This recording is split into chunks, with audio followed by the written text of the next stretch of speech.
guys, and welcome back to the channel here on Camo Crappie. And for those of you that don't follow our Facebook page or didn't know, we did it. We competed in the Kentucky Crappie Masters State Championship last weekend, and that was one of the reasons why you didn't get a video last week, because we were smoked. But we were able to go to Taylorsville Lake and win a state championship, the state championship for Crappie Masters Kentucky Club. And today we're going to show you exactly the technique that we used to win the state championship. And here are some clips from that state championship. This picture coming up, that's one that my partner took of me fishing, and here is the announcement. With a total of 1479, they had a big fish of 120 and a big fish yesterday of a 119. That's consistent. Very consistent. Well, we had two 120s today. Yeah, they had two 120s We had two today. 120s today. Goes to the team of Josh and Ava. Woo! Looky there.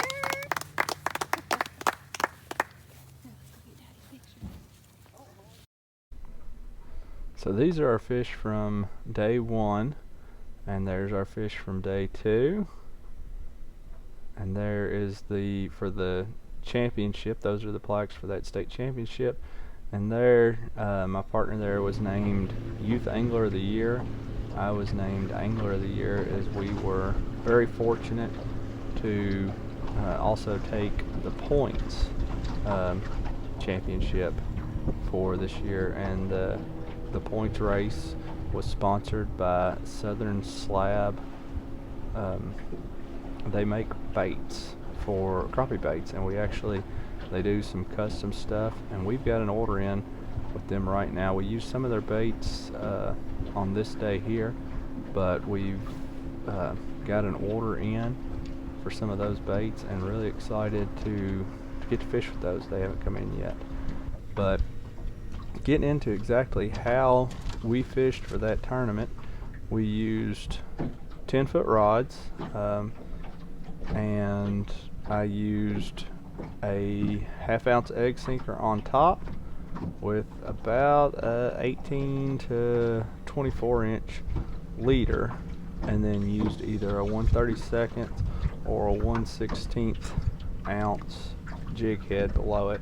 Used 8-pound fluorocarbon with 10-pound braid, and I hadn't really talked a whole lot about it, but the reason, right there you go, the reason why I went down to the 10-foot rod, that was very paramount in our fishing. I had 13-footers tied up, but the bite was so subtle that with those 13-footers, the way that they're balanced out, you weren't able to feel the bite. So they would suck it in, and you never would feel it, and then they'd spit it back out.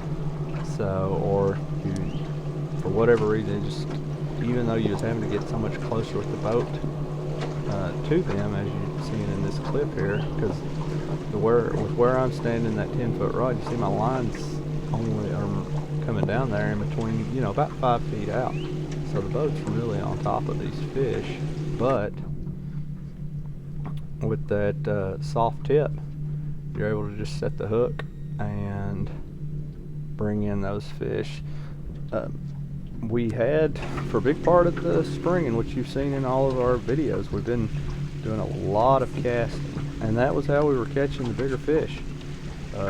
I guess it was probably maybe 2-3 weeks ago, I saw the transition, and the fish had they weren't being as aggressive. They were holding tight to, and these fish, even at Taylorsville, which these are kind of on top of this pile, but they weren't necessarily on structure. Some of them would be related to structure somewhat, but a lot of it was you would get the structure, and then you'd actually look for these fish out around it. But see how you're having to just kind of tease that fish. Just in that clip there, I was just teasing that fish, and these are all good keeper fish. But what we were able to do, which I put this video together one afternoon because I wanted to demonstrate the technique that we used for that tournament, and I knew that I needed to do it, before the fish changed. And the fish here I'm fishing Green River Lake, which the tournament was on Taylorsville. The fish are acting very similar, and you can see here these bigger fish are going to be out there. They're at like 16 feet, and that was how it was at Taylorsville. You would have maybe some structure, but you would be able to find an area that might have some of the bigger fish, and then here there's enough wind kind of pushing us back. And on tournament day last week, both days it seemed like there just wasn't hardly any wind. So what we ended up having to do was we kind of get like I'd give the trolling motor a little bit of power, and then I would almost just kind of coast into the area. I'd pick out one big fish, and I would coast into the area. And there's a lot of times that before I could get to the target fish, another one would either come and bite it, and it might, a littler fish would come and bite it. And what I would try to do then is I would try to just hold my, see here, see how subtle this fish is? And still I couldn't even get it to bite.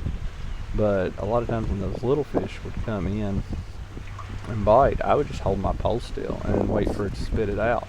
And then once it would spit it out, sometimes that would trigger the big fish. They'd see it kind of, I guess, coming out of its mouth. They might be able to, but you'd see these better fish mingled in with, fish that weren't going to be what we needed. And on day one, once we hit 7 pounds, we felt like 7 pounds was going to be a good mark for that lake. We felt like if you could get 7 pounds 2 days, that you were going to be in the running, and then you were just going to need maybe 1 or 2 big bites to put you over the edge. So on day one, which we didn't get to practice any, on day one we went in and we fished, and we just kept upgrading. We started out our first 7 fish we had within the first 30 minutes of the tournament, and it was at like 4, I think we were right at around 4 pounds, and which the limit there is 10 inches. So I mean, we had those smallest fish that you could have for our first 7, but we just continued to fish, and the fish just seemed to grow as the day went on, all the way up to about 11:30. But once we hit that little over 7 pounds for day one, I was catching a lot of 8 9s, 8 5s, and I didn't know what the next day was going to hold. So I was like, I can't weigh these fish today, but it could get tough tomorrow. I want to save some of these fish. So we left. So we ended up changing our locations and actually done a lot of side scanning. Didn't even fish. We started side scanning since we hadn't practiced, looking for some new structure on that lake that we might need to fish the next day. So we ended up weighing 736 on day one. There were 2 teams that weighed 7 pounds. We had the biggest at 736. I think the other one was around like 717 or 716. So on day 2, I told my partner, I said, it isn't, we're going to catch every fish we can today, in which we were using the Livescope. Once we had 7 good fish, we weren't targeting any fish that give a return signature that was smaller than what we knew that would keep. So even with that, we still caught a lot of 0.75s, 0.8s, but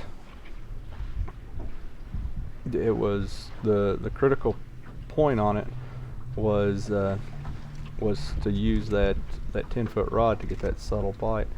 But I think the first day our smallest fish was like a 0.9, and then we had 2 1.19s, and then the second day our smallest one might have been a 9.4, and then we had 2 120s.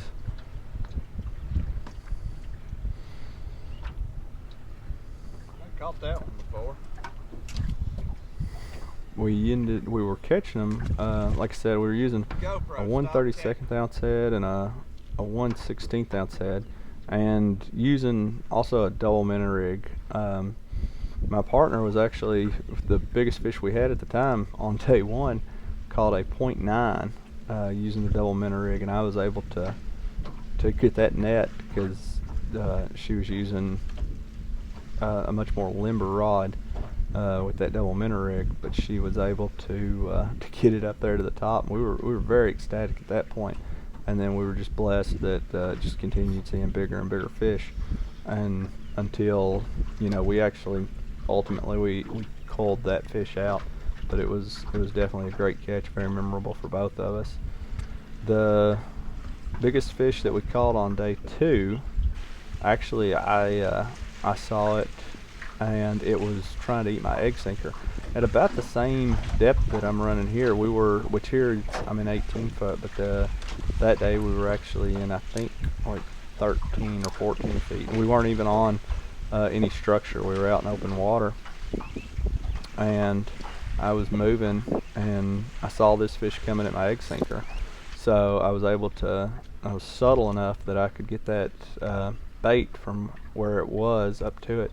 As soon as I did, it choked it, and I seen it was definitely the biggest return I had seen of a crappie for that day in that tournament.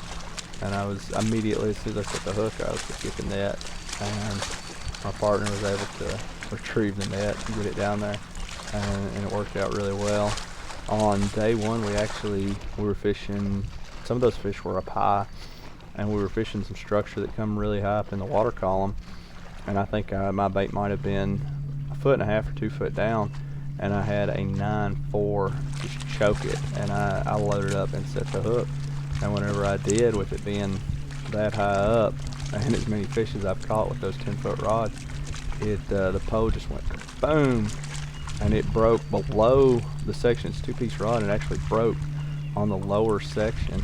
But of course all I was concerned about was the fish, because I knew it loaded up and it was a good one.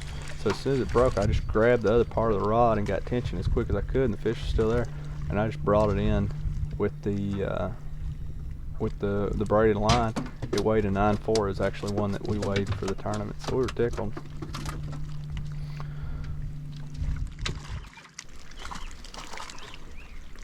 So everything you've seen, all the clips up so far, these have all been exactly what we did and how we fished during the tournament last week.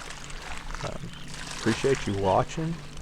Leave comments, hit the like button, and this here is actually not a crappie, this is a white bass. And you can kind of see how they're a little school of them acting different. Kind of let you know beforehand that they're white bass and not crappie. But yeah, leave us comments, hit that subscribe button, and check us out on our Facebook page, Camo Crappie on Facebook. There's some exclusive content on that page that I don't put on YouTube. This here is a pretty good clip. This is the biggest signature that I saw this afternoon, and it's not the big one. The big one up top, I think that's maybe a bass or a catfish, but right coming up here, big signature, and it gets it, big hook set, and I'm trying to horse it in, and I actually go over there. I can see it. It looked like it was probably, based on the signature and then what I saw, I would say it was probably a 0.2, 0.3, and it looked like a black crappie actually, a little bit more body, so that would have been a cool catch, but can't catch them all. This one here, my Livescope actually went out, voltage issue, and I can still catch fish without Livescope. I just cast it out there in the direction where it was, and there it is. So you just gotta keep going. But we got that voltage issue fixed, rewired the boat, and that wasn't a bad crappie. Got the boat rewired, and everything's going good. Checked it out today. So appreciate you watching. We're guiding now, so if anyone wants a Livescope tutorial or a sonar tutorial, or just want to go catch fish, message me on Facebook. We'll set up a charter that meets your specific needs, whatever you're wanting to do. I've done them where we've really worked on learning how to use side imaging to locate structure and fish, and we've also done them where guys like, I just want to go catch fish, and we do that too. So whatever you are interested in, hit us up and we'll try to get our schedules together and get on the water. So until next time, good luck, and I guess what do people say? Tight lines? So tight lines.